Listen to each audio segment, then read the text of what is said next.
माता पार्वती से कहते हैं भगवान देवर्षि नारद जी की माता,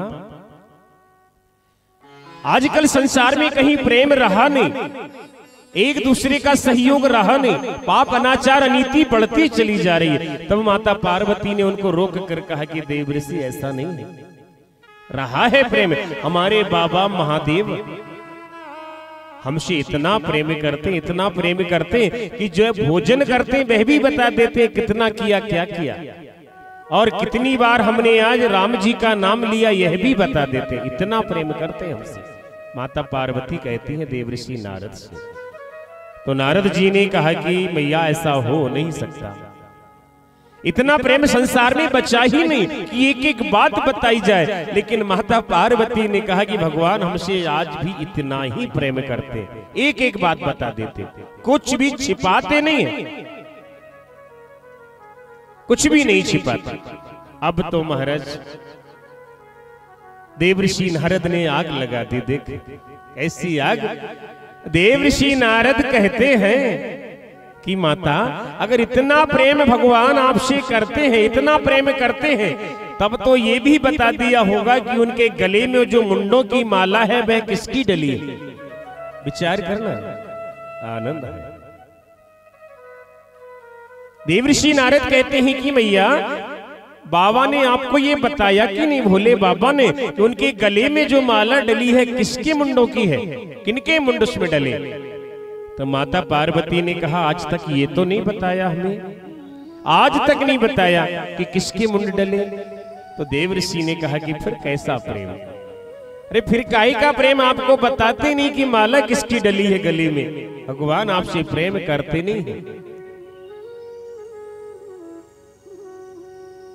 आपसे प्रेम करते नहीं है। तब कहीं माता पार्वती ने कहा कि फिर आप जानो मैया, लेकिन मेरे अनुमान से तो बाबा आपसे प्रेम करते नहीं है। देखो महाराज, देवर्षि नारद तो वहां से आग लगा कर ना चले गए,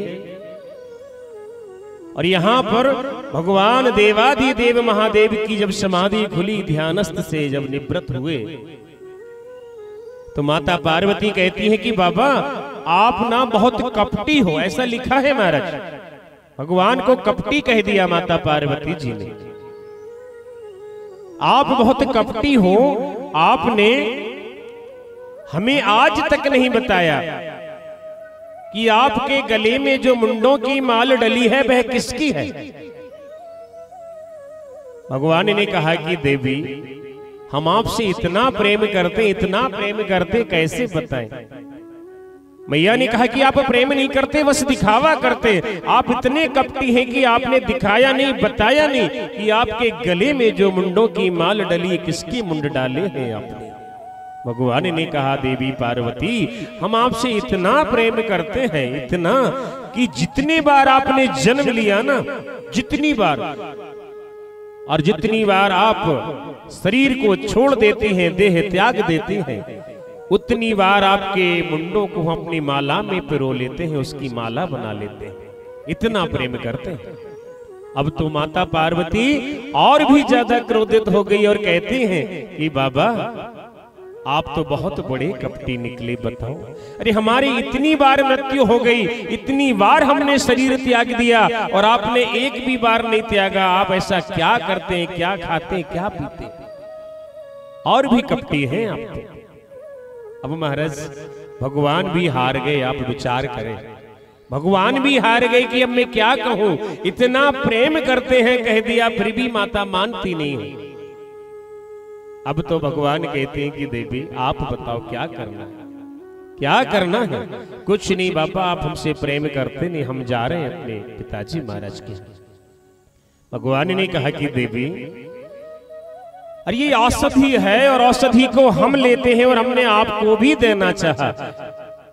त्रेता युग में एक बार त्रेता युग माही शंभु गई कुंभज सिपाही, पर आपने उस औषधि को लिया कहां, आपने उसका पान नहीं किया। वह अमृतमयी कथा परमात्मा की आपने श्रवण कहां की है। अगर श्रवण कर ली होती तो आपको भी बारंबार इस शरीर को छोड़ना नहीं पड़ता, त्यागना नहीं पड़ता। माता पार्वती ने कहा कि प्रभु ये कौन सी कथा है, आप मुझे सुनाओ। मैं भी चाहती हूं कि मेरा शरीर ना छूटे और आपकी सेवा चलती रहे। बाबा कहते हैं कि देवी, ये भगवान का सुंदर चरित्र है, मैं तुम्हें सुनाता हूं। महाराज, कथा सुनने के लिए ना जिज्ञासा होना चाहिए हृदय में, एक भाव होना चाहिए, एक लालसा होना चाहिए, लगन होना चाहिए, तब कथा सुनने का आनंद और कहने का आनंद और बढ़ जाता है। जैसे माता पार्वती के हृदय में लगन है, लालसा है, जिज्ञासा है, बाबा से करवत होकर हाथ जोड़कर कहते हैं कि बाबा हमें वह चरित्र सुनाए। परमात्मा का वह श्रीमद् भागवत रूपी सुंदर चरित्र हमको सुनना है। महाराज, हमारे पर दो यंत्र है ना, मन और बुद्धि। इनको लगाने का जो हमारा स्थान है वह हमने गलत चुन लिया है। महाराज, हमको मन लगाना है परमात्मा में, मन लगाना है परमात्मा में और बुद्धि लगाना है संसार में। पर हम मन लगा रहे हैं संसार से और बुद्धि लगाते हैं परमात्मा में कि कौन से परमात्मा में कितनी शक्ति है, कौन जल्दी काम कर देता है, कौन सा देर से काम करता है। महाराज, बुद्धि लगा रहे हैं भगवान में और मन लगा रहे हैं संसार में। जबकि बुद्धि संसार में लगाओ और मन मनमोहन से लगाओ, परमात्मा से लगाओ, तब काम होगा। यंत्रों का हम गलत प्रयोग कर रहे हैं महाराज, और जो हम बार बार यहां वहां पढ़कर नए नए प्रयोग करने लगते हैं ना महाराज, ऐसा लिखा है, वहां ऐसा लिखा है, इन सब के व्यर्थ में आप मोह माया में और इस चक्कर में आएंगे ना महाराज, तो बहुत समय लग जाएगा पार होने में। पुस्तक कभी उस तक नहीं पहुंचा सकती, उसके लिए सत्संग में, कीर्तन में आना पड़ेगा, विश्वास रखना पड़ेगा महाराज। और विश्वास कैसा रखना पड़ेगा मैं आपको बताऊं। एक नगर में बहुत दिनों तक बरसात नहीं हुई, तो हम लोग करते हैं ना महाराज, जब बरसात नहीं होती है तो मैया पे जाके भंडारा कर देते, कढ़ाई कर देते। ऐसे ही उन गांव के लोगों ने मिलकर ना मैया पे एक भंडारा कढ़ाई करने का विचार किया, और तभी एक छोटा सा बच्चा घर से दौड़ता दौड़ता आया और साथ में छाता लेकर आया।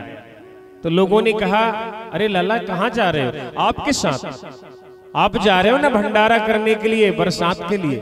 बोले हाँ। बोले बरसात होगी तो फिर उधर से भीगते थोड़ी आएंगे, छाता साथ लेके चल रहे हैं। अब देखो महाराज, बड़े बड़े लोग ना भंडारा कर रहे हैं विश्वास से कि बरसात होगी, लेकिन छोटे बालक का विश्वास देखो कि जब विश्वास है तो छाता साथ लेकर ही चलो। इतना अटूट विश्वास होना चाहिए, तब जाके परमात्मा काम करते। और हमारा अगर विश्वास परमात्मा में है तो निश्चित काम होता है महाराज। हम सब लीला के पात्र हैं उस परमात्मा की।